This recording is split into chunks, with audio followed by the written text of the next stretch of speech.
ជំរាបសួរអ្នកខ្ញុំមកស្វាគមន៍មកកាន់ channel បន្លក MT Engineer ហើយនឹងខ្ញុំមានពាក់ទងជាមួយនឹង socket outlet ព្រីដែលយើង supply ប្រាយជាមួយនឹង electrical device អញ្ចឹងវាមានបញ្ហាដែលវាអត់មានភ្លើងចូលអញ្ចឹងយើងបើកមិនក៏មានភ្លើងដែរដោយសារនេះមូលហេតុនេះខ្ញុំបានធ្វើការជួសជុលវាតាមបែបបច្ចេកទេសគឺយើងត្រូវ Dost ទី1យើងត្រូវ Dost scroll ខ្សែចោលចាំយើង take out cover មក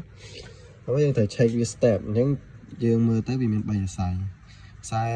blue នេះជាខ្សែខៀវនេះជាខ្សែ nerd ហើយតាមស្តង់ដារប្រថៃខ្សែក្រហមនេះខ្សែ far ហើយខ្សែនេះខ្សែ earthing ខ្សែកាពីតួអញ្ចឹងនេះជាបេតុង reset ហៅថា normally close normally open ណាហ្នឹងគេហៅថាបេតុង NC ជាងជាប់ផ្ដាច់វាអញ្ចឹងភ្លើងបំពប់ដែលចូលយើងតាមខ្សែមកគឺក្រហមចូលទៅក្នុង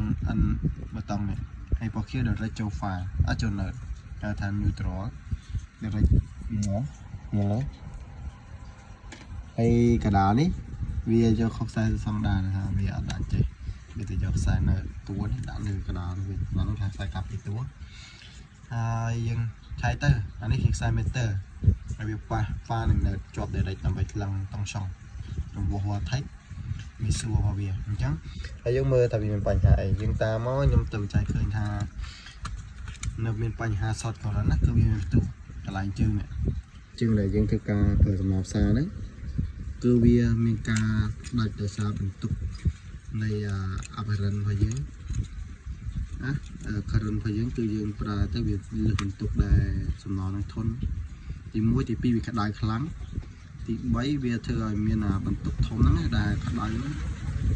ហើយតង់ចុងគឺវាអត់ខ្ពស់ទេក្នុងធម្មតាអាចថយប៉ុន្តែដោយសារតែ current ampere វាហ្នឹង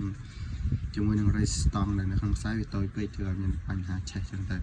អញ្ចឹងខ្ញុំនឹងផ្សារវាហើយធ្វើការតេស្តនៅវីដេអូទី2អរគុណអ្នកនរគ្នាទីវា